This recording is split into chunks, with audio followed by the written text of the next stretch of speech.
Hi hello friends, welcome to the GK smart circle YouTube channel. ಇವತ್ತು ನಾವು July 27, 2022 ಪ್ರಮುಖ ಪ್ರಚಲಿತ ಘಟನೆಗಳನ್ನು ಕುರಿತು ಚರ್ಚೆ ಮಾಡೋಣ. ಸೊ ನಿಮಗೆಲ್ಲ ಗೊತ್ತಿರಲಿ, ಪ್ರತಿದಿನ ನಾನು ಕನ್ನಡದ ಪ್ರಜಾವಾಣಿ ಸೇರಿದಂತೆ ಇಂಗ್ಲೀಷ್ನ ದಿ ಹಿಂದೂ ಮತ್ತು ವಿವಿಧ ಪೇಪರ್ನ ಪ್ರಮುಖ ಪ್ರಚಲಿತ ಘಟನೆಗಳನ್ನು ಪ್ರತಿದಿನ 2 ಹಂತಗಳಲ್ಲಿ ನಿಮ್ಮ ಮುಂದೆ ತರ್ತಾ ಇರ್ತೀನಿ. ಹಾಗಾದರೆ ಇವತ್ತಿನ ಕ್ವಶ್ಚನ್ ನಂಬರ್ 1 ಏನಿದೆ ಅಂತ ನೋಡೋಣ ಬನ್ನಿ. ನೋಡಿ, ಈ ಒಂದು ಕ್ವಶನ್ ದಿ ಹಿಂದೂ ಪೇಪರ್ನ ಪ್ರಮುಖ ಮಾಹಿತಿಗಳಲ್ಲೇ ಒಂದಾಗಿದೆ. ಹಾಗಾದರೆ ಕ್ವಶನ್ ನೋಡಿ, ಯಾವ ರಾಜ್ಯವು ಫ್ಯಾಮಿಲಿ ಡಾಕ್ಟರ್ ಪೈಲಟ್ ಯೋಜನೆಯೊಂದಿಗೆ ಸಂಬಂಧ ಹೊಂದಿದೆ? ನೋಡಿ, ಇದಕ್ಕೆ ಸರಿಯಾದಂಥ ಉತ್ತರ ಆಪ್ಷನ್ ನಂಬರ್ 2, ಆಂಧ್ರ ಪ್ರದೇಶ. ಆಂಧ್ರ ಪ್ರದೇಶವು ತನ್ನ ಗ್ರಾಹಕರಿಗಾಗಿ ಇರತಕ್ಕಂಥ ಆರೋಗ್ಯಶ್ರೀ ಯೋಜನೆಯ ಅಂಗವಾಗಿ ಪ್ರತಿಯೊಂದು ಮನೆಗೆ ಫ್ಯಾಮಿಲಿ ಡಾಕ್ಟರ್ ಪೈಲಟ್ ಯೋಜನೆಯನ್ನು ಘೋಷಣೆ ಮಾಡಿದೆ. ನೋಡಿ, ಇಂಪಾರ್ಟೆಂಟ್ ಆಗುತ್ತೆ. ಯಾವುದೇ ಕಾರಣಕ್ಕೂ ಒಂದು ಯೋಜನೆ ಆಗಿರ್ಬೋದು, ಆ ರಾಜ್ಯದ ಸ್ಕೀಮ್ಗಳಿಗೆ ಸಂಬಂಧಪಟ್ಟಂತೆ ಎಕ್ಸಾಮ್ಗೆ ಕೇಳ್ತಕ್ಕಂಥದ್ದು ತುಂಬಾ ಇಂಪಾರ್ಟೆಂಟ್ ಆಗುತ್ತೆ. ಇನ್ನು ಆಪ್ಷನಲ್ಲಿ ಇರ್ತಕ್ಕಂಥವು ಕೂಡ ನೋಡೋದಾದರೆ ನೋಡಿ, ಗುಜರಾತ್ ಇತ್ತೀಚೆಗೆ ಮಣ್ಣು ಉಳಿಸಿ ಕಾರ್ಯಕ್ರಮವನ್ನು ಇಶಾ ಫೌಂಡೇಶನ್ ಹಮ್ಮಿಕೊಂಡಿದೆ ವಿಶ್ವದಾದ್ಯಂತ. ಸೊ ಆ ಒಂದು ಸಂಸ್ಥೆಯೊಂದಿಗೆ ಗುಜರಾತ್ ಸರ್ಕಾರವು ಇಶಾ ಫೌಂಡೇಶನ್ನೊಂದಿಗೆ ಮಣ್ಣು ಉಳಿಸಿ ಕಾರ್ಯಕ್ರಮ ಅಭಿವೃದ್ಧಿಗೆ ಒಪ್ಪಂದವನ್ನು ಮಾಡಿಕೊಂಡಿದೆ. ಇನ್ನು ಅಸ್ಸಾಂ ಸರ್ಕಾರ ಅಂತ ನೋಡೋದಾದರೆ ನೋಡಿ, ಅಸ್ಸಾಂ ರೀಸೆಂಟಾಗಿ ಒಂದು ನೇಕಾರರನ್ನು ಸಬಲೀಕರಣಗೊಳಿಸ್ತಕ್ಕಂಥ ಉದ್ದೇಶದಿಂದಾಗಿ ಸ್ವನಿರ್ಭರ್ ನಾರಿ ಎಂಬತಕ್ಕಂಥ ಪ್ರಮುಖ ಯೋಜನೆಗೆ ಚಾಲನೆ ನೀಡಿದೆ. ಆಲ್ರೆಡಿ ಈ ಒಂದು ಯೋಜನೆ ಬಗ್ಗೆ ನಿಮ್ಮ ಮುಂದೆ ನಾನು ಹೇಳಿದ್ದೇನೆ. ಇನ್ನು ಮೇಘಾಲಯ ಅಂತ ನೋಡೋದಾದರೆ ನೋಡಿ, ಮೇಘಾಲಯವು ರೀಸೆಂಟಾಗಿ ಅಲ್ಲಿನ ಬಾಲ್ಯ ಶಿಕ್ಷಣವನ್ನು ಅಭಿವೃದ್ಧಿಪಡಿಸ್ತಕ್ಕಂಥ ಉದ್ದೇಶದಿಂದಾಗಿ 300 ಕೋಟಿ ರೂಪಾಯಿಯನ್ನು ಹೂಡಿಕೆ ಮಾಡಿದೆ. ಈ ಒಂದು ಯೋಜನೆ ಕೂಡ ತುಂಬ ಇಂಪಾರ್ಟೆಂಟ್ ಆಗುತ್ತೆ. ನೋಡಿ, ಆಪ್ಷನಲ್ಲಿ ಇದೆ ಇರತಕ್ಕಂಥದ್ದು ಆಂಧ್ರ ಪ್ರದೇಶ ಈ ಒಂದು ಫ್ಯಾಮಿಲಿ ಡಾಕ್ಟರ್ ಯೋಜನೆಯನ್ನು ಜಾರಿಗೆ ತಂದಿರತಕ್ಕಂಥದ್ದು. ಸೊ ನೋಡಿ, ಫ್ಯಾಮಿಲಿ ಡಾಕ್ಟರ್ ಯೋಜನೆ ಜಾರಿಗೆ ತಂದಿದೆ. ಕಾರಣ ಏನಂದರೆ, ಆರೋಗ್ಯಶ್ರೀ ಫಲಾನುಭವಿಗಳನ್ನು ಭೇಟಿ ಮಾಡಿ ಅವರ ಆರೋಗ್ಯದ ಬಗ್ಗೆ ವಿಚಾರಿಸಬೇಕು ಮತ್ತು ಪ್ರತಿಕ್ರಿಯೆ ಮಾಡಬೇಕು ಎಂಬತಕ್ಕಂಥ ಪ್ರಮುಖ ಯೋಜನೆಯೇ ಈ ಫ್ಯಾಮಿಲಿ ಡಾಕ್ಟರ್ ಯೋಜನೆಯಾಗಿದೆ. ನೋಡಿ, ಆಪ್ಷನಲ್ಲಿ ಇರತಕ್ಕಂಥದ್ದು ಆಪ್ಷನ್ ನಂಬರ್ ಎ ಇರತಕ್ಕಂಥ ಏನು ನಿಮಗಾಗಿ ಇದು ಇಂಪಾರ್ಟೆಂಟ್ ಆಗುತ್ತೆ. ಅಂದರೆ ಸಂಬಂಧಪಟ್ಟಿರ್ತಕ್ಕಂಥ ಪ್ರಮುಖ ಯೋಜನೆಗಳು ಇಲ್ಲೇ ಸಿಕ್ಕರೆ ನಿಮಗೆ ಎಕ್ಸಾಮ್ಗೆ ಈಸಿ ಆಗುತ್ತೆ ಅಂತಕ್ಕಂಥ ಕಾರಣದಿಂದಾಗಿ ಪ್ರತಿಯೊಂದು ಇದರಲ್ಲಿ ಈ ಥರದ ಯೋಜನೆಗಳನ್ನು ನಾನು ನಿಮ್ಮ ಮುಂದೆ ತರ್ತಾ ಇರ್ತೀನಿ. ನೋಡಿ, ಮಣ್ಣು ಉಳಿಸಿ ಕಾರ್ಯಕ್ರಮವನ್ನು ಇಶಾ ಔಟ್ರೀಚ್ ಸಂಸ್ಥಾಪಕ ಆಗಿರತಕ್ಕಂಥ ಸದ್ಗುರು ಜಗ್ಗಿಯವರು ಒಂದು ಆರಂಭಿಸಿದ್ದಾರೆ. ಸೊ ಇವರ ಜೊತೆಗೆ ಗುಜರಾತ್ನ ಮುಖ್ಯಮಂತ್ರಿಯಾಗಿರ್ತಕ್ಕಂಥ ಶ್ರೀ ಭೂಪೇಂದ್ರ ಪಟೇಲ್ ಅವರು ಅಹಮದಾಬಾದ್ನಲ್ಲಿ ಮಣ್ಣು ಉಳಿಸಿ ಕಾರ್ಯಕ್ರಮದಿಂದಾಗಿ ತಿಳುವಳಿಕೆ ಪತ್ರಕ್ಕೆ ಅಂದರೆ ಮೆಮೊರಂಡಮ್ ಆಫ್ ಅಂಡರ್ಸ್ಟ್ಯಾಂಡಿಂಗಿಗೆ ಇಲ್ಲಿ ಸಹಿ ಹಾಕಿದ್ದಾರೆ. ಎರಡನೇದಾಗಿ ನೋಡಿ, ನೇಕಾರರನ್ನು ಸಬಲೀಕರಣಗೊಳಿಸುವ ಯೋಜನೆಯಾದ ಸ್ವನಿರ್ಭರ್ ನಾರಿಯನ್ನು ಅಸ್ಸಾಂನ ಮುಖ್ಯಮಂತ್ರಿಯಾಗಿರ್ತಕ್ಕಂಥ ಹಿಮಂತ್ ಬಿಶ್ವ ಶರ್ಮಾ ಗುವಾಹಟಿಯಲ್ಲಿ ಸಹಿ ಹಾಕಿದ್ದಾರೆ. ನೋಡಿ, ಸ್ಥಳೀಯ ನೇಕಾರರನ್ನು ಸಬಲೀಕರಣಗೊಳಿಸ್ತಕ್ಕಂಥ ಪ್ರಮುಖ ಯೋಜನೆಯೇ ಸ್ವನಿರ್ಭರ್ ನಾರಿ ಅಂತ ಹೇಳ್ತೀವಿ. ಓಕೆ, ಸೊ ನೋಡಿ, ಇನ್ನು ಮೇಘಾಲಯ ಅಂತ ನೋಡೋದಾದರೆ ಬಾಲ್ಯ ಶಿಕ್ಷಣ ಕಾರ್ಯಕ್ರಮವನ್ನು ಅಭಿವೃದ್ಧಿಪಡಿಸಲು 300 ಕೋಟಿ ಹೂಡಿಕೆ ಮಾಡಿದೆ. ಸೊ ಇದು ಕೂಡ ಕರೆಂಟ್ ಅಫೇರ್ಸಲ್ಲಿತ್ತು. ಸೊ ಇದನ್ನೆಲ್ಲ ನಾನು ನಿಮ್ಮ ಮುಂದೆ ಆಲ್ರೆಡಿ ಹೇಳಿದ್ದೇನೆ. ಇನ್ನು ಎರಡನೇ ಪ್ರಮುಖ ಕ್ವಶನ್ ಏನಿದೆ ಅಂತ ನೋಡೋಣ ಬನ್ನಿ. ಈ ಒಂದು ಕ್ವಶನ್ನು ಕೂಡ ದಿ ಹಿಂದೂ ಪೇಪರ್ನ ಮಾಹಿತಿ ಆಗಿದೆ ಫ್ರೆಂಡ್ಸ್. ನೋಡಿ, ಹಾಗಾದರೆ ಭಾರತದ ಯಾವ ರಾಜ್ಯವು ಜಿಲ್ಲಾ ಹವಾಮಾನ ಬದಲಾವಣೆ ಕಾರ್ಯಕ್ರಮಗಳನ್ನು ಸ್ಥಾಪಿಸಿದೆ?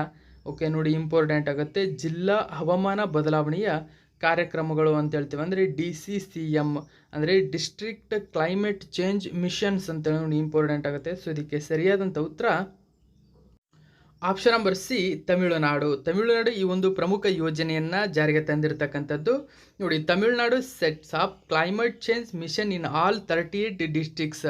ಅಂದರೆ ತಮಿಳುನಾಡಿರ್ತಕ್ಕಂಥ 38 ಜಿಲ್ಲೆಗಳಲ್ಲೇ ಸೊ ಈ ಒಂದು ಯೋಜನೆಯನ್ನು ಜಾರಿಗೆ ತಂದಿರತಕ್ಕಂಥದ್ದನ್ನು ಇಲ್ಲಿ ಘೋಷಣೆ ಮಾಡಿದೆ.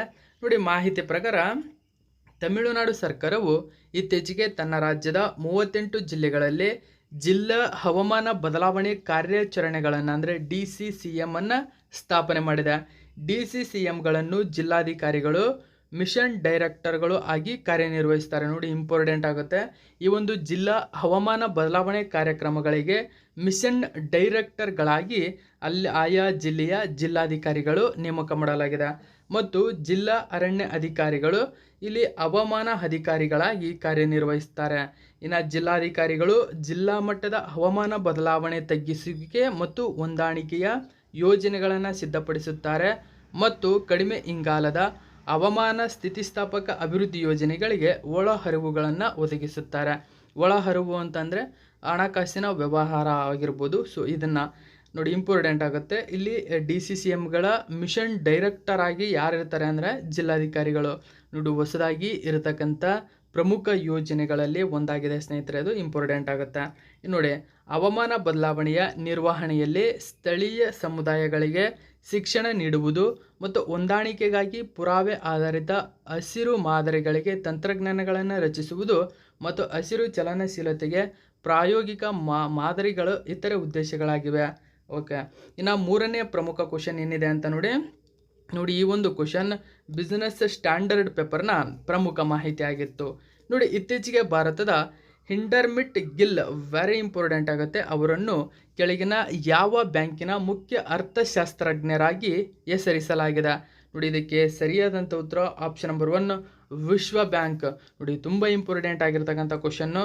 ವಿಶ್ವ ಬ್ಯಾಂಕ್ನ ಭಾರತದ 2ನೇ ಮುಖ್ಯ ಅರ್ಥಶಾಸ್ತ್ರಜ್ಞರಾಗಿ ಹಿಂಡರ್ಮಿಟ್ ಗಿಲ್ ಅವರನ್ನು ನೇಮಕ ಮಾಡಿ ಆದೇಶವನ್ನು ಹೊರಡಿಸಲಾಗಿದೆ.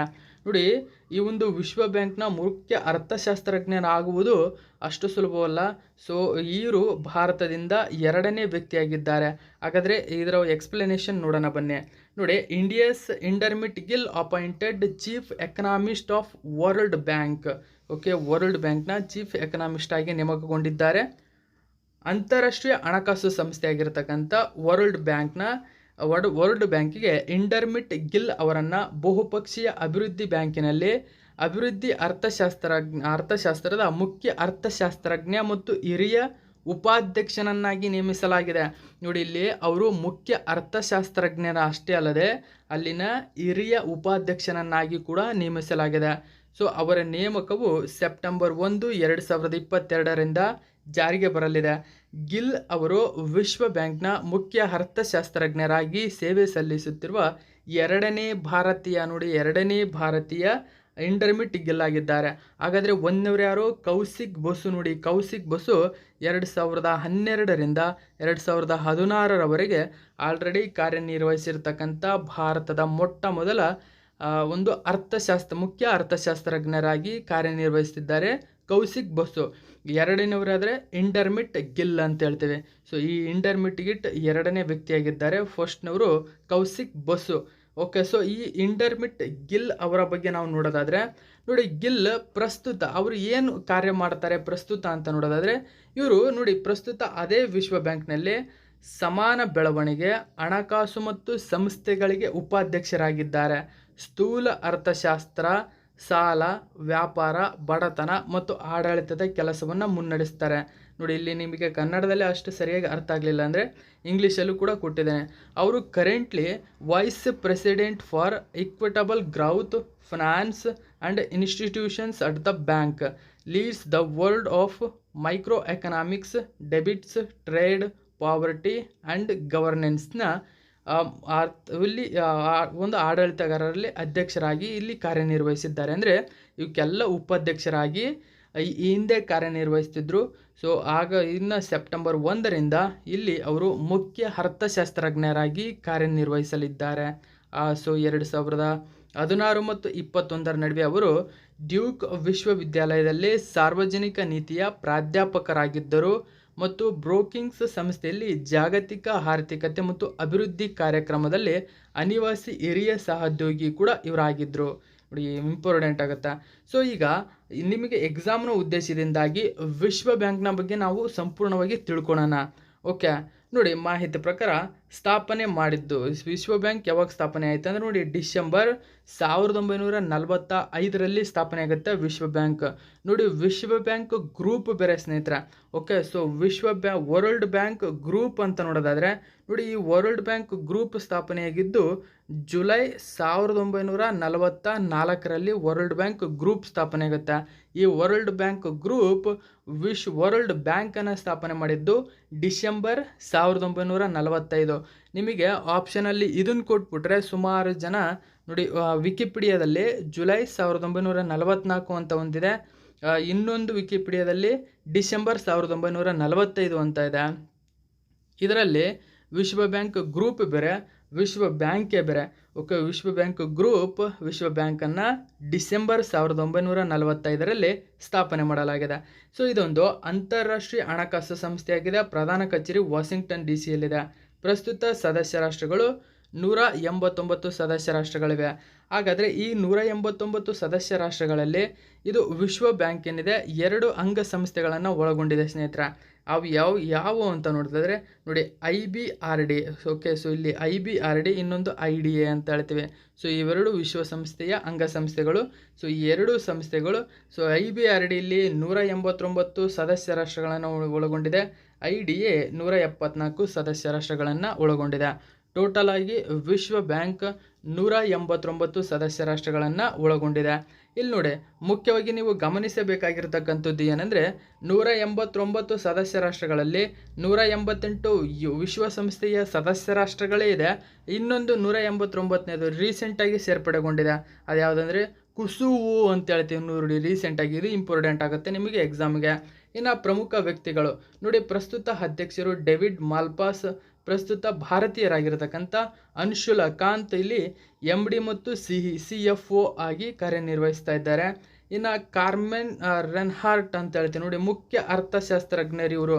ಸೊ ಇವರನ್ನೇ ಈಗ ನಮ್ಮ ಗಿಲ್ ಅವರು ಬದಲಾಯಿಸ್ತಾ ಇದ್ದಾರೆ ನೋಡಿ, ಇಂಪಾರ್ಟೆಂಟ್ ಆಗುತ್ತೆ. ಮುಖ್ಯ ಅರ್ಥಶಾಸ್ತ್ರಜ್ಞರಿರ್ತಕ್ಕಂಥ ಕಾರ್ಮೆನ್ ರೆನ್ಹಾರ್ಟ್ ಅಂತ ಹೇಳ್ತೀವಿ. ಓಕೆ, ಕಾರ್ಮೆನ್ ರೆನ್ಹಾರ್ಟ್ ಅವರನ್ನು ಬದಲಿಸ್ತಾ ಇದ್ದಾರೆ. ಇವರು ಜುಲೈ 15, 2020ರಂದು ಇಲ್ಲಿ ಅಧಿಕಾರವನ್ನು ವಹಿಸಿಕೊಂಡಿದ್ದಾರೆ.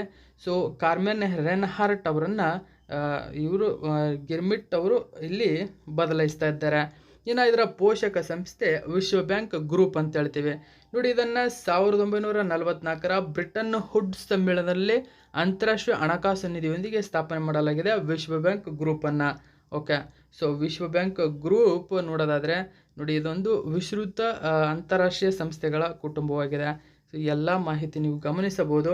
ಸೊ ಇದರಲ್ಲಿ ಒಂದು 5 ಅಂಗಸಂಸ್ಥೆಗಳು ಕಂಡು ಬರುತ್ತವೆ ಸ್ನೇಹಿತರೆ ನೋಡಿ.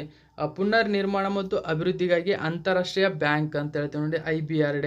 ಇನ್ನು ಅಂತಾರಾಷ್ಟ್ರೀಯ ಅಭಿವೃದ್ಧಿ ಸಂಘ IDA, international finance corporation IFC, ಬಹುಪಕ್ಷೀಯ ಹೂಡಿಕೆ ಗ್ಯಾರಂಟಿ ಏಜೆನ್ಸಿ MIGA, ಇನ್ನು international centre for settlement of investment disputes ಅಂತ ಹೇಳ್ತೀವಿ ICSID. ಸೊ ಇವೆಲ್ಲ ವಿಶ್ವ ಬ್ಯಾಂಕ್ ಗ್ರೂಪ್ನ ಪ್ರಮುಖ ಅಂಗಸಂಸ್ಥೆಗಳಾಗಿವೆ ನೋಡಿ. ಇವೆಲ್ಲ ಅಂಗಸಂಸ್ಥೆಗಳಾಗಿದೆ. ಈ ಅಂಗಸಂಸ್ಥೆಗಳು ನಿಮಗೆ ಎಕ್ಸಾಮ್ಗೆ ಇಂಪಾರ್ಟೆಂಟ್ ಆಗುತ್ತೆ. ಇನ್ನು ನಿಮಗಾಗಿ ಪ್ರಮುಖ ವ್ಯಕ್ತಿಗಳು, ರೀಸೆಂಟಾಗಿ ನೇಮಕಗೊಂಡಿರ್ತಕ್ಕಂಥ ಪ್ರಮುಖ ವ್ಯಕ್ತಿಗಳ ಪಟ್ಟಿಯನ್ನು ನೋಡೋಣ. ಎಕ್ಸಾಮ್ಗೆ ಈಸಿ ಆಗುತ್ತೆ ನಿಮಗೆ ಅಂತ. ಒಂದನೇದಾಗಿ ನೋಡಿ, ಇತ್ತೀಚೆಗೆ ಮುಖ್ಯ ಚುನಾವಣಾ ಆಯುಕ್ತರಾಗಿ RK ಗುಪ್ತಾ ನೇಮಕಗೊಂಡಿದ್ದಾರೆ. ಇನ್ನು ಭಾರತೀಯ ವಿಶ್ವವಿದ್ಯಾಲಯ ಸಂಘದ ನೂತನ ಅಧ್ಯಕ್ಷರಾಗಿ ಸುರಂಜನ್ ದಾಸ್ ನೇಮಕಗೊಂಡಿದ್ದಾರೆ. ಇನ್ನು ಭಾರತೀಯ ಪತ್ರಿಕಾ ಮಂಡಳಿಯ ನೂತನ ಅಧ್ಯಕ್ಷರಾಗಿ ರಂಜನಾ ದೇಸಾಯಿ ನೇಮಕಗೊಂಡಿದ್ದಾರೆ. ಇನ್ನು ಇತ್ತೀಚೆಗೆ ಭಾರತೀಯ ಚೀಫ್ ಆಫ್ ಆರ್ಮಿ ಸ್ಟಾಫ್ ಆಗಿ ಮನೋಜ್ ಪಾಂಡೆ ನೇಮಕಗೊಂಡಿದ್ದಾರೆ. ಇನ್ನು ವೈಸ್ CEO VI ಅಂದರೆ ವಡಾಫೋನ್ನ CEO ಆಗಿ ನೋಡಿ ರೀಸೆಂಟಾಗಿ ಅಕ್ಷಯ್ ಮೂಂದ್ರಾ ಅವರು ನೇಮಕಗೊಂಡಿದ್ದಾರೆ ರವೀಂದರ್ ಟಕ್ಕಾ ಅವರ ಬದಲಾವಣೆಯೊಂದಿಗೆ. ಓಕೆ, ಇನ್ನು 4ನೇ ಪ್ರಮುಖ ಕ್ವಶನ್ ನೋಡಿ, ತುಂಬ ಇಂಪಾರ್ಟೆಂಟ್ ಆಗುತ್ತೆ ಕ್ವಶನ್ ಇದು. ಈ ಒಂದು question the times of India ಪೇಪರ್ನ ಪ್ರಮುಖ ಮಾಹಿತಿಗಳಲ್ಲಿ ಒಂದಾಗಿತ್ತು. ಹಾಗಾದರೆ ಕ್ವಶನ್ ಏನಿದೆ ಅಂತ ನೋಡೋಣ ಬನ್ನಿ. ನೋಡಿ, ಹಾಗಾದರೆ ಕ್ವಶನ್ನು, ಪ್ರಧಾನಿ ನರೇಂದ್ರ ಮೋದಿ ಅವರು ಭಾರತದ ಮೊದಲ ಇಂಡಿಯಾ ಇಂಟರ್ನ್ಯಾಷನಲ್ ಬುಲಿಯನ್ ಎಕ್ಸ್ಚೇಂಜ್ ಅಂತ ಹೇಳಿ ನೋಡಿ, ಇಂಟರ್ನ್ಯಾಷನಲ್ ಬುಲಿಯನ್ ಎಕ್ಸ್ಚೇಂಜ್ ಎಲ್ಲಿ ಇನಾಗರೇಷನ್ ಮಾಡಿದ್ದಾರೆ ಅಂತಕ್ಕಂಥದ್ದು. ಸೊ ಅದಕ್ಕೆ ಸರಿಯಾದಂಥ ಉತ್ತರ ಆಪ್ಷನ್ ನಂಬರ್ 1 ಗಿಫ್ಟ್ ಸಿಟಿ ಅಂತ ಹೇಳ್ತೀವಿ. ಆ ಗಿಫ್ಟ್ ಸಿಟಿಯಲ್ಲಿ ಭಾರತದ ಮೊದಲ ಇಂಡಿಯಾ ಇಂಟರ್ನ್ಯಾಷನಲ್ ಬುಲಿಯನ್ ಎಕ್ಸ್ಚೇಂಜನ್ನು ಪ್ರಾರಂಭಿಸಿದ್ದಾರೆ. ಹಾಗಾದರೆ ಈ ಗಿಫ್ಟ್ ಸಿಟಿ ಎಲ್ಲಿ ಕಂಡು ಬರುತ್ತದೆ ಅಂದರೆ ಗುಜರಾತ್ನ ಅಹಮದಾಬಾದ್ನಲ್ಲಿ ಕಂಡು ಬರುತ್ತದೆ. ನೋಡಿ ಗಿಫ್ಟ್ ಸಿಟಿ ಭಾರಿ ಇಂಪಾರ್ಟೆಂಟಲ್ಲಿರುವುದರಿಂದ ಎಕ್ಸಾಮಿಗೆ ಇದು ನಿಮಗೆ ತುಂಬಾ ಇಂಪಾರ್ಟೆಂಟ್ ಆಗಿರ್ತಕ್ಕಂಥ ಕ್ವಶನ್ನು. ನೋಡಿ, Ahmedabad India's first international bullion exchange to be inaugurate on July 15th.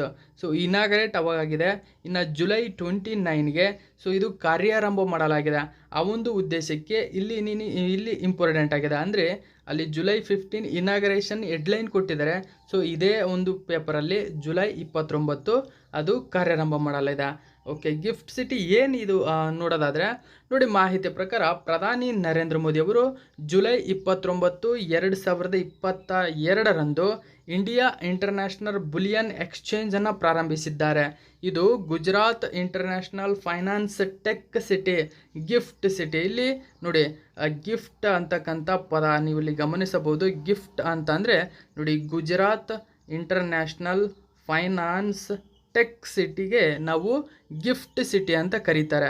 Okay, so ಇದನ್ನಂದರೆ ಗುಜರಾತ್ ಇಂಟರ್ನ್ಯಾಷನಲ್ ಫೈನಾನ್ಸ್ ಟೆಕ್ ಸಿಟಿಯನ್ನು ಶಾರ್ಟ್ ಆಗಿ ಗಿಫ್ಟ್ ಸಿಟಿ ಎಂಬತಕ್ಕಂಥ ಹೆಸರಿಂದ ಕರೀತಾರೆ.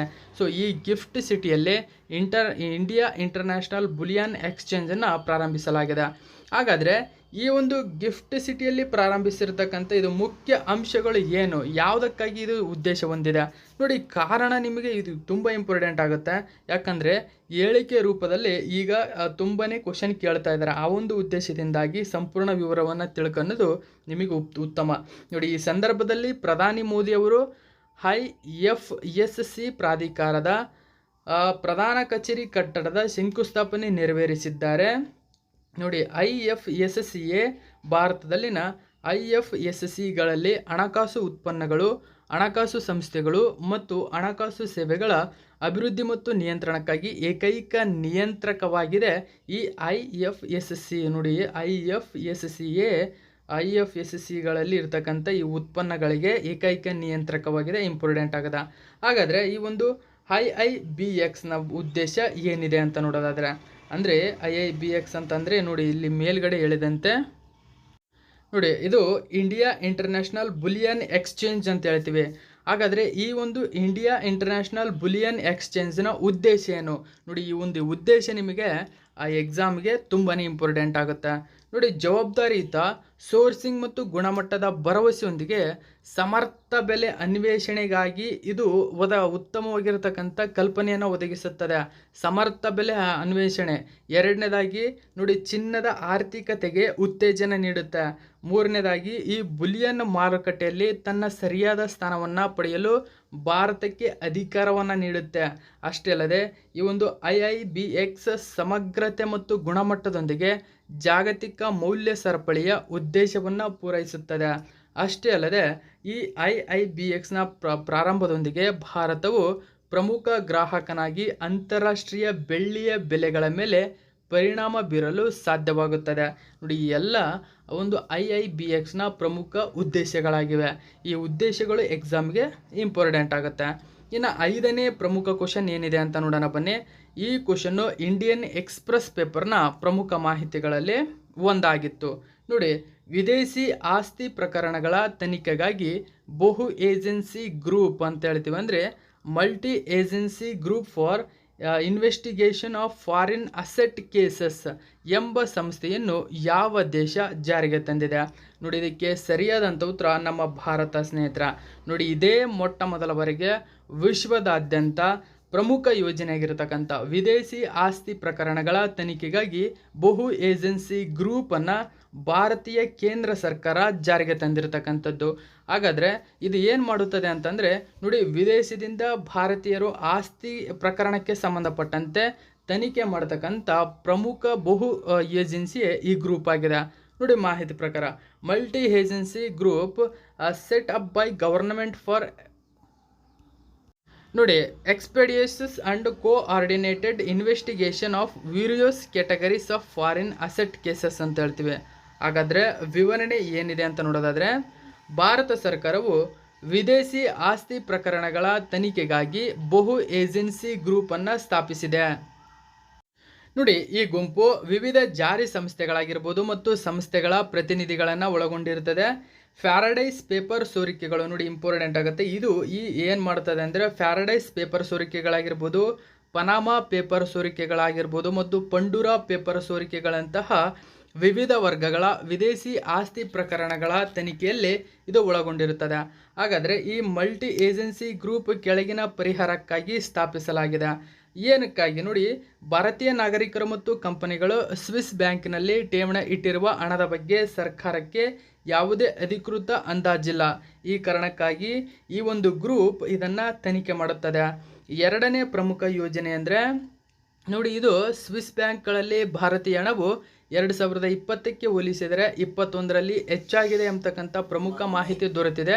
ಈ ಕಾರಣಕ್ಕಾಗಿ ಇದು ಈ ಗ್ರೂಪ್ ಹೆಲ್ಪ್ ಮಾಡಲಿದೆ. ಇನ್ನು ಈ ಠೇವಣಿಗಳು ಸ್ವಿಸ್ ಬ್ಯಾಂಕ್ನಲ್ಲಿ ಭಾರತೀಯರು ಹೊಂದಿರುವ ಕಪ್ಪು ಹಣದ ಪ್ರಮಾಣವನ್ನು ಕೂಡ ಸೂಚಿಸುತ್ತೆ ಮತ್ತು ಅದು ಯಾವುದೇ ಕಾರಣಕ್ಕೂ ಕಪ್ಪು ಹಣ ನಮಗೆ ಸಿಕ್ಕಿಲ್ಲ. ಆ ಕಾರಣದಿಂದಾಗಿ ಈ ಮಲ್ಟಿ ಸಂಸ್ಥೆ ಏನಿದೆ ಇದು ಈ ಕಪ್ಪು ಹಣವನ್ನು ಭೇದಿಸಬಹುದು ಎಂಬತಕ್ಕಂಥ ಕಾರಣದಿಂದಾಗಿ ಜಾರಿಗೆ ತಂದಿದೆ.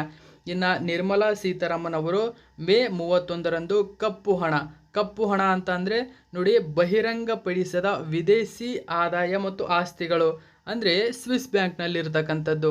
ಅವರು ಯಾವುದೇ ಕಾರಣಕ್ಕೂ ತಮ್ಮ ಬಡ್ಡಿ ಇಂಟ್ರೆಸ್ಟ್ ಜಾಸ್ತಿ ಆಗ್ತಕ್ಕಂಥ ಕಾರಣದಿಂದಾಗಿ ಇಲ್ಲಿ ಕಪ್ಪು ಹಣವನ್ನು ಅವರು ಬಹಿರಂಗಪಡಿಸಲ್ಲ.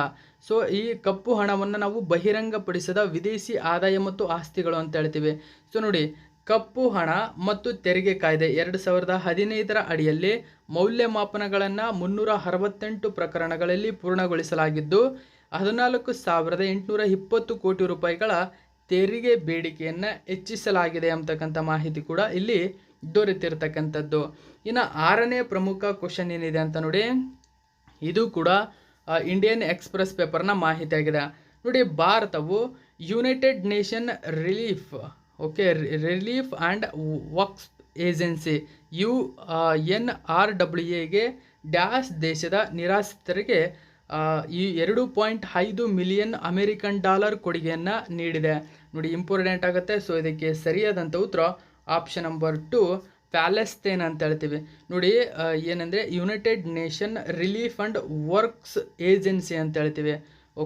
ಈ ಒಂದು ಏಜೆನ್ಸಿಗೆ ಭಾರತವು ಅಲ್ಲಿನ ನಿರಾಶ್ರಿತರಿಗೆ ಮಿಲಿಯನ್ ಅಂದರೆ 2.5 ಮಿಲಿಯನ್ ಅಂದರೆ 1 ಮಿಲಿಯನ್ ಅಂದರೆ 10 ಲಕ್ಷ, ಸರಿಸುಮಾರು 25 ಲಕ್ಷದ ರೂಪಾಯಿ $US ರೀತಿಯಲ್ಲಿ 25 ಲಕ್ಷ $US ಕೊಟ್ಟಿರ್ತಕ್ಕಂಥದ್ದು. ಇಂಪಾರ್ಟೆಂಟ್ ಆಗುತ್ತೆ ನೋಡಿ ಕ್ವಶನ್ ಇದು. ನೋಡಿ, ಜುಲೈ 2022ರಂದು ಭಾರತವು United Nation relief and works ಏಜೆನ್ಸಿಗೆ ಸಮೀಪದ ಪೂರ್ವದಲ್ಲಿರುವ ಪ್ಯಾಲೆಸ್ತೈನ್ ನಿರಾಶ್ರಿತರಿಗೆ 2.5 ಮಿಲಿಯನ್ ಕೊಡುಗೆಯನ್ನು ನೀಡಿದೆ.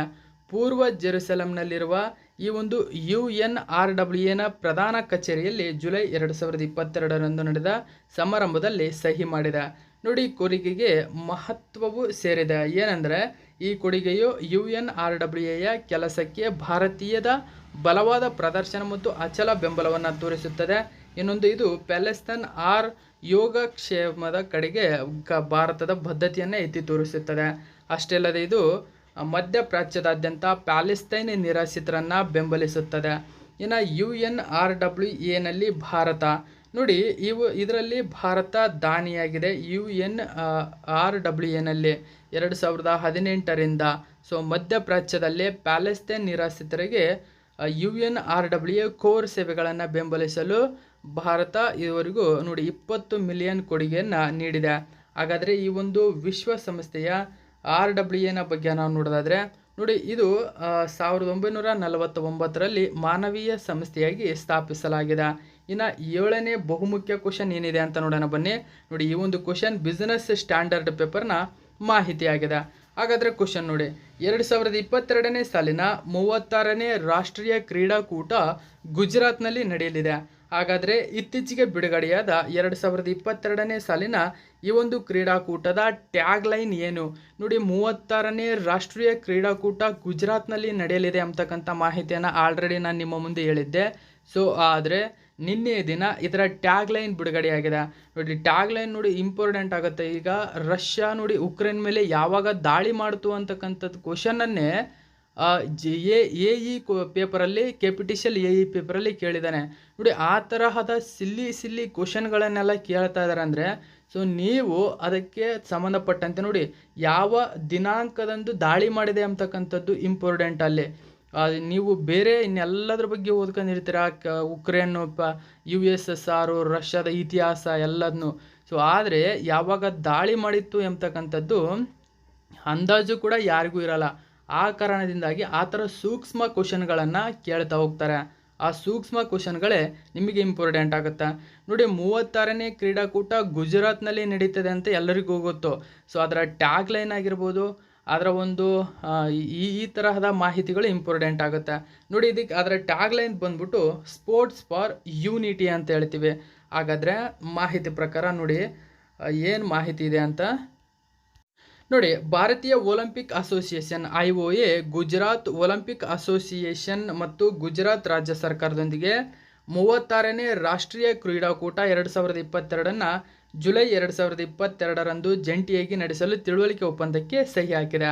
ಪ್ರಮುಖ ಸಂಗತಿಗಳು ಏನು ಅಂತಂದರೆ, 36ನೇ ರಾಷ್ಟ್ರೀಯ ಗೇಮ್ ಗುಜರಾತ್ನಲ್ಲಿ ನಡೆಯಲಿದೆ ಸೆಪ್ಟೆಂಬರ್ 27. ಇದನ್ನು ಸೆಪ್ಟೆಂಬರ್ 27, 2022 ಅಕ್ಟೋಬರ್ 10 ನಡೆಯಲಿದೆ. ನೋಡಿ, ಈ ಡೇಟ್ ನಿಮಗೆ ತುಂಬ ಇಂಪಾರ್ಟೆಂಟ್ ಆಗುತ್ತೆ.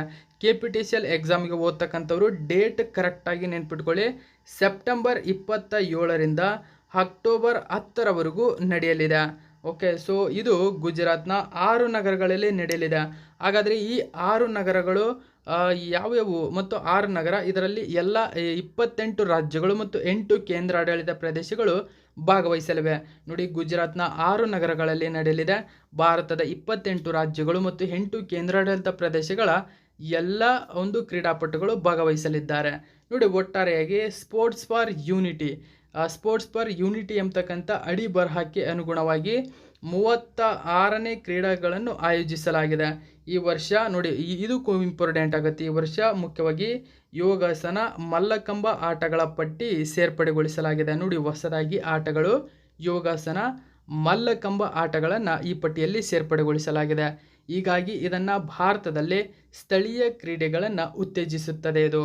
ಓಕೆನಾ? ನೋಡಿ, ನರೇಂದ್ರ ಮೋದಿ ಕ್ರೀಡಾಂಗಣದಲ್ಲಿ ಉದ್ಘಾಟನಾ ಕಾರ್ಯಕ್ರಮ ನಡೆಯಲಿದೆ. ರಾಷ್ಟ್ರೀಯ ಕ್ರೀಡಾಕೂಟ ನಡೀತಕ್ಕಂಥ ಸ್ಥಳ ನೋಡಿ ಗುಜರಾತ್ನ 6 ನಗರಗಳಲ್ಲಿ.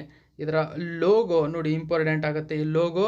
ಓಕೆ, ಸೊ ಲೋಗೋ 36ನೇ ರಾಷ್ಟ್ರೀಯ ಆಟ 2022 ಲೋಗೋವನ್ನು ಸಹ ಬಿಡುಗಡೆ ಮಾಡಲಾಗಿದೆ. ಲೋಗೋ ಗುಜರಾತ್ನ 2 ನಿರಂತರ ಮತ್ತು ಹೆಮ್ಮೆಯ ಸಂಕೇತಗಳನ್ನು ಚಿತ್ರಿಸುತ್ತಿದೆ. ನೋಡಿ, 2 ನಿರಂತರ ಎಮ್ಮೆಗಳು, ಆ ಕಡೆ ಈ ಕಡೆ ಇರತಕ್ಕಂಥ 2 ಎಮ್ಮೆಗಳ ಸಂಕೇತವನ್ನು ಚಿತ್ರವಿರ್ತಕ್ಕಂಥದ್ದೇ ಇಲ್ಲಿ 2022ನೇ ಈ ರಾಷ್ಟ್ರೀಯ ಕ್ರೀಡಾಕೂಟದ ಲೋಗೋವಾಗಿದೆ. ಅವುಗಳೆಂದರೆ ನೋಡಿ, ಅದಂದರೆ ನೋಡಿ, ಸರ್ದಾರ್ ವಲ್ಲಭಭಾಯಿ ಪಟೇಲ್ ಅವರ ಏಕತೆಯ ಪ್ರತಿಮೆ ಮತ್ತು ಗಿರ್ ಎಸೆಟಿಕ್ ಸಿಂಹ ಅಂತ ಹೇಳ್ತೀವಿ. ಇವೆರಡು ಅಲ್ಲಿ ಹೆಮ್ಮೆಯ ಸಂಕೇತಗಳಾಗಿವೆ. ಅಂದರೆ ಒಂದು ಕಡೆ ಸರ್ದಾರ್ ವಲ್ಲಭಭಾಯಿ ಪಟೇಲ್ ಅವರ ಚಿತ್ರವಿದ್ದರೆ ಇನ್ನೊಂದು ಕಡೆ ಎಸೆಟಿಕ್ ಸಿಂಹದ ಚಿತ್ರವಿರುತ್ತದೆ. ಇದು ಗುಜರಾತ್ನ 2 ನಿರಂತರ ಪ್ರಮುಖ ಹೆಮ್ಮೆಯ ಸಂಕೇತಗಳಾಗಿವೆ. ಈ ಹೆಮ್ಮೆಯ ಸಂಕೇತಗಳೇ ಸರ್ದಾರ್ ವಲ್ಲಭಭಾಯಿ ಪಟೇಲ್ ಮತ್ತು ಗಿರ್ ಎಸೆಟಿಕ್ ಸಿಂಹ. ಸೊ ಇದು 36ನೇ ರಾಷ್ಟ್ರೀಯ ಕ್ರೀಡಾಕೂಟದ ಲೋಗೋವಾಗಿದೆ. ಈ ಲೋಗೋ ನೋಡಿ ಇಂಪಾರ್ಟೆಂಟ್ ಆಗುತ್ತೆ ಎಕ್ಸಾಮ್ಗೆ. ಓಕೆ, ಸೊ ಲೋಗೋ ನೆನ್ಪಿಟ್ಕೊಳ್ಳಿ. ರಾಷ್ಟ್ರೀಯ ಕ್ರೀಡಾಕೂಟದ ಕೊನೆ ಆವೃತ್ತಿ ನೋಡಿ, ರಾಷ್ಟ್ರೀಯ ಕ್ರೀಡಾಕೂಟ ಕೊನೆಯ ಆವೃತ್ತಿ 2015 ಕೇರಳದಲ್ಲಿ ನಡೆದಿತ್ತು. ನೋಡಿ, ಇವೆಲ್ಲ ಮಾಹಿತಿ ನಿಮಗೆ ಸಪ್ರೇಟಾಗಿ ಪ್ರತಿಯೊಂದು ಡೀಟೇಲ್ಸನ್ನು ನಾನು ನಿಮ್ಮ ಮುಂದೆ ತಂದು ಕೊಡ್ತಾ ಇದ್ದೇನೆ. ಓಕೆ, ಕೊನೆಯ ಆವೃತ್ತಿ 2015 ಕೇರಳದಲ್ಲಿ ಆಯೋಜಿಸಲಾಗಿತ್ತು.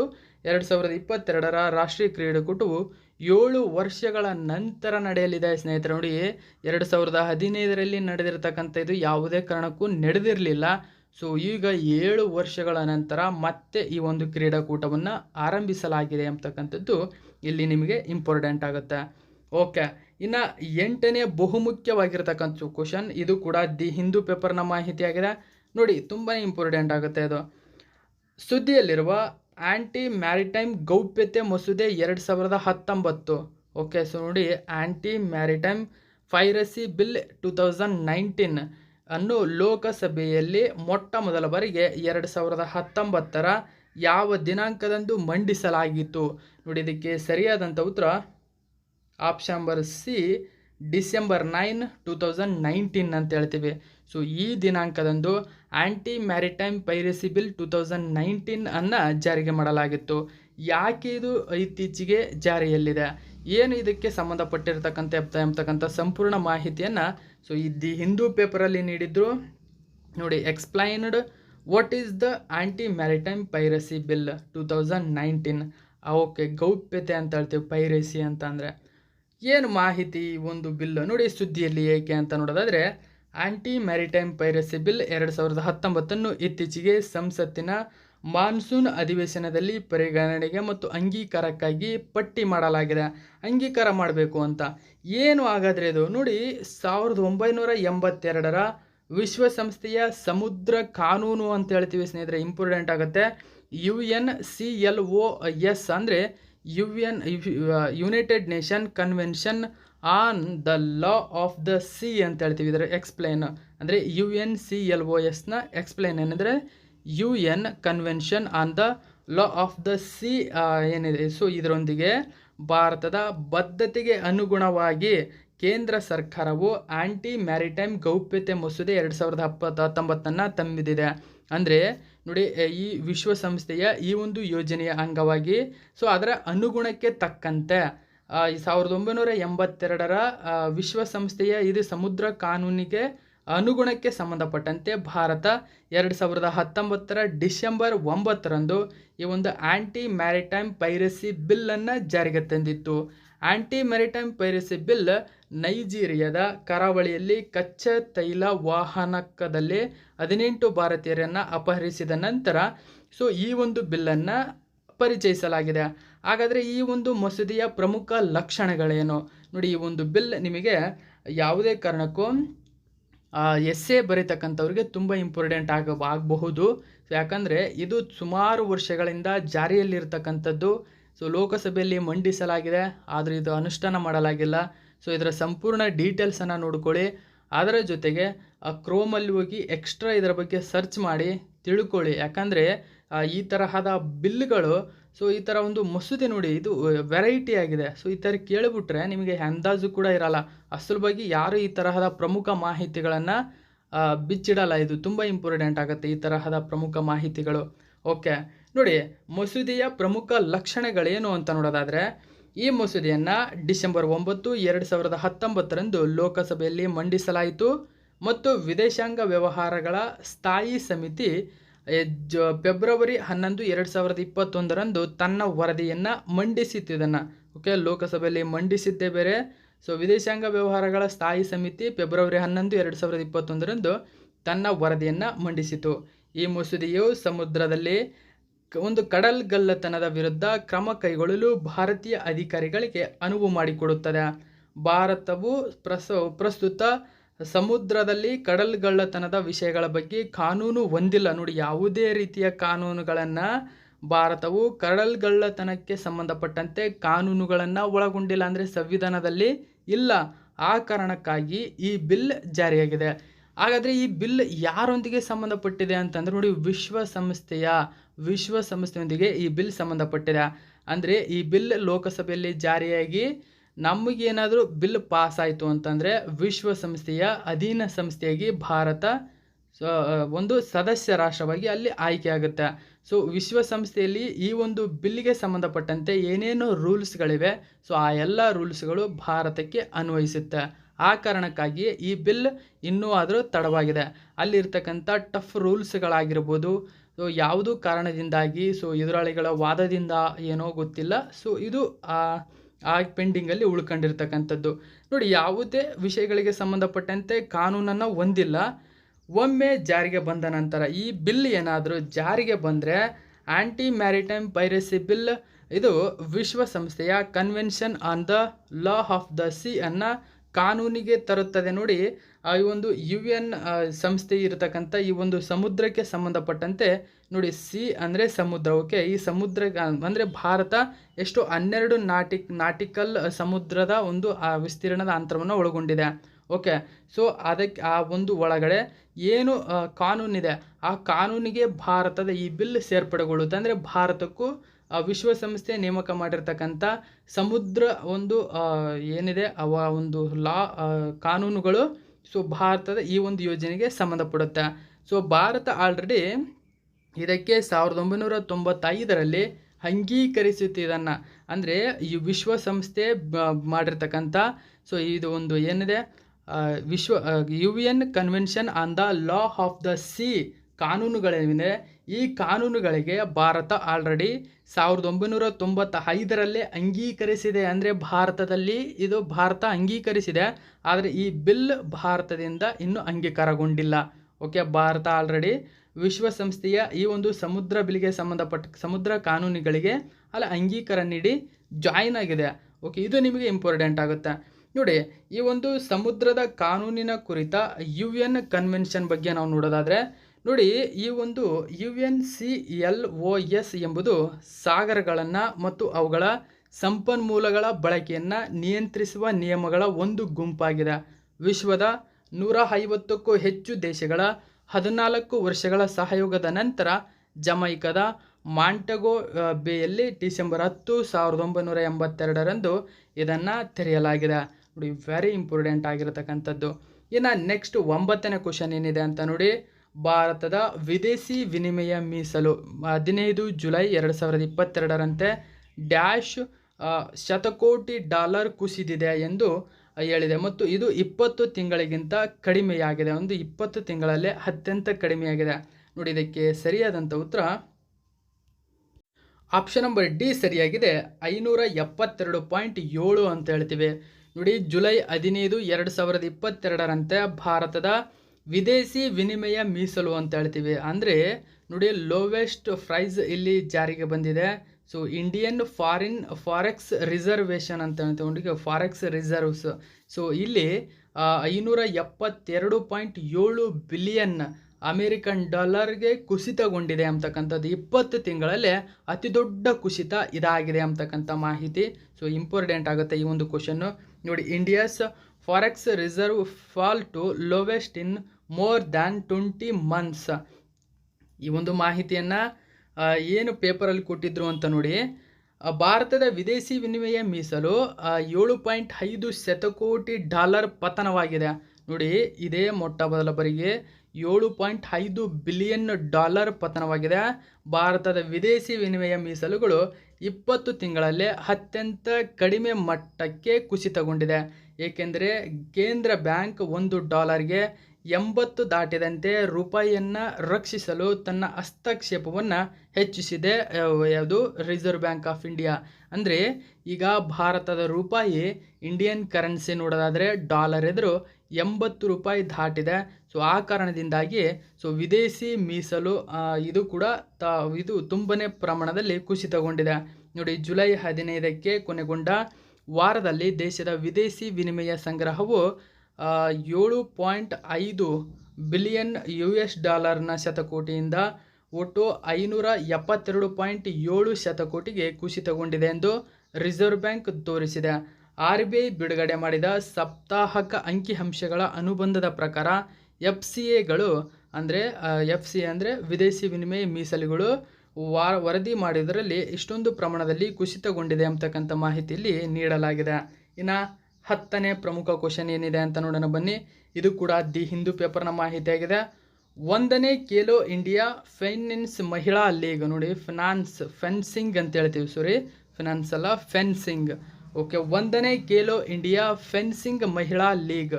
ಓಕೆ, ಇಲ್ಲಿ ಕನ್ನಡದಲ್ಲಿ ನೋಡ್ಕೊಂಬಿಡಿ, ಇಂಪಾರ್ಟೆಂಟ್ ಆಗಿ ಇಂಗ್ಲೀಷಲ್ಲಿ. First Khelo India fencing women's league ಅಂತ ಹೇಳ್ತೀವಿ. ಡ್ಯಾಶ್ 2022ರಿಂದ ಪ್ರಾರಂಭವಾಗಲಿದೆ. ಸೊ ನೋಡಿ, ಇದು ಇಂಪಾರ್ಟೆಂಟ್ ಆಗುತ್ತೆ ಕ್ವಶನ್ನು.